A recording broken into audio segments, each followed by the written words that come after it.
Bully dunks black girl's head in sink, unaware she's a Taekwondo champion. The first thing everyone heard was the splash.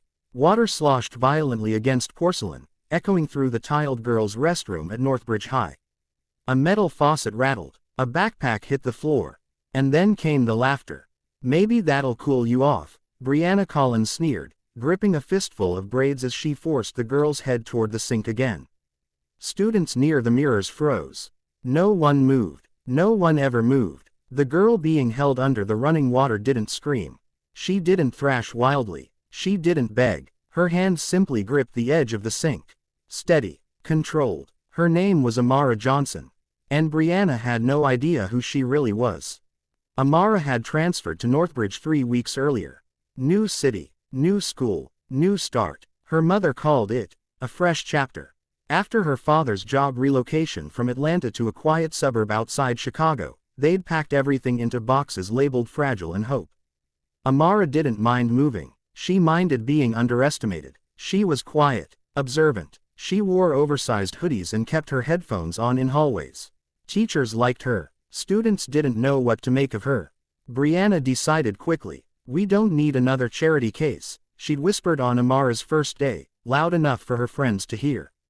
Amara had ignored it. She always ignored it. Because outside of school, in a studio that smelled faintly of sweat and polished wood, she was someone else entirely. At 15, Amara Johnson was a national Taekwondo champion. Gold medalist. Junior division. 2-time state title holder. Training since she was 6. But she didn't advertise that. Her medals stayed in a drawer. Her discipline stayed in her bones. And her temper stayed locked behind years of practice that taught her one thing above all. Power is nothing without control. The second dunk was harder. Water soaked through Amara's hoodie. Cold streams slid down her neck. "Brianna, stop," one girl whispered half-heartedly. "Or what?" Brianna shot back. Amara slowly lifted her head on her own. Water dripped from her braids. Her breathing was steady. Her eyes, calm. Brianna frowned. "You think you're tough?" she asked, shoving her shoulder. Amara looked at herself in the mirror. Her reflection didn't look angry. It looked focused. "I don't want problems," Amara said quietly. Too late. Brianna lunged again. That's when the room changed. In one smooth movement, so fast it barely registered, Amara stepped aside. Brianna's momentum carried her forward, off balance. Amara didn't strike. She redirected. A gentle pivot. A controlled grip on Brianna's wrist. A shift of weight. Suddenly Brianna found herself pressed. Not hurt, but firmly guided against the counter, her arm secured in a precise hold that immobilized her without causing injury. The entire bathroom went silent. "What?" Brianna gasped, struggling. Amara's voice remained low. "I said I don't want problems." Her grip was unshakable, not aggressive, not cruel, just certain. A crowd had gathered at the door now. Phones half raised, eyes wide. "Let her go," someone whispered. Amara leaned closer, just enough for Brianna to hear. "I train 6 days a week," she said calmly. "I compete nationally. I could break your arm in 3 seconds." Brianna stopped fighting. "But I won't." Amara slowly released her. Brianna stumbled back, stunned, not physically injured, but emotionally shaken. Her friends didn't laugh this time. They stared at Amara like they were seeing her for the first time. Because they were. Amara grabbed a paper towel and quietly dried her face. Then she picked up her backpack. She could have walked out. She almost did. But as she reached the door, she noticed something else. In the corner of the restroom stood a freshman, tiny, shaking, eyes wide with fear. The same girl Brianna had cornered last week. The same girl who'd cried silently while everyone pretended not to notice. Amara paused. She looked back at Brianna. Then at the freshman. And something inside her shifted. Not anger. Responsibility. Amara walked back to the sink. "Are you okay?" she asked the younger girl gently. The freshman nodded quickly. Brianna's breathing was uneven. Her confidence gone. Amara met her eyes. "I'm not your enemy," she said. The words confused everyone. "What?" Brianna muttered. "You think making people small makes you bigger," Amara continued. "It doesn't." No one spoke. "You're strong," Amara said evenly. "I felt it. You don't need to prove it like this." For the first time, Brianna's expression cracked. Because strength recognized strength. And it wasn't coming with fists. The bell rang. Students scattered, whispering. Amara walked out beside the freshman. Behind her, Brianna didn't follow. By lunchtime, the story had spread across Northbridge. Versions exaggerated the details. She flipped her. She knocked her out. She's some kind of ninja.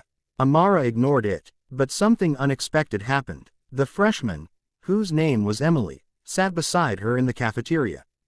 "Thank you," Emily whispered. Amara shrugged lightly. "You don't have to thank me." "I do." Emily hesitated. "She does that a lot," she admitted. Amara looked across the cafeteria at Brianna's usual table. It was quieter than usual. Brianna wasn't laughing. She wasn't making eye contact either. That afternoon, during gym class, something even stranger happened. Brianna approached her, alone. "I didn't know," she said stiffly. "About what?" "That you fight." Amara zipped up her jacket. "I don't fight." Brianna almost smiled despite herself. "You know what I mean." Silence stretched between them. "I didn't mean to." Brianna stopped. Pride wrestled with vulnerability. Amara waited. "My dad says if you don't act tough, people walk over you," Brianna blurted out suddenly. "So I just act tough." There it was. Not an excuse. A crack. Amara studied her carefully. "Being tough isn't loud," she said softly. "It's controlled." Brianna swallowed. "You could have hurt me." "Yes. But you didn't." "No." The weight of that realization hung in the air. Because Brianna understood something now. Amara had power. Real power. And she chose not to use it to humiliate. That choice felt heavier than any punch. 2 weeks later, Northbridge hosted a regional Taekwondo exhibition in the gym. Students filled the bleachers. Posters decorated the walls. Amara hadn't wanted attention, but her coach insisted. It was good for the school to see discipline in action. When her name was announced, National Junior Champion, Amara Johnson, a murmur spread through the crowd. Brianna sat near the front. Amara stepped onto the mat in her white dobok, black belt tied firmly at her waist. She bowed. The match began. Her movements were precise, fluid, powerful yet graceful. Every kick snapped with speed. Every block intentional. The crowd gasped at a spinning hook kick that stopped inches from her opponent's head. Complete control. Complete mastery. When she won, applause filled the gym. But Amara didn't celebrate wildly. She bowed again. Respect first. Always. As she stepped off the mat, she saw Emily cheering loudly. And beside her, Brianna was clapping too. Not loudly, not dramatically, but sincerely. Their eyes met briefly. No words were exchanged. None were needed. Because 5 minutes in a restroom had changed. Something neither of them expected. Not through violence. Not through revenge. But through restraint. Through strength held back. Through the choice to protect instead of destroy. And sometimes, that kind of power leaves the deepest mark of all.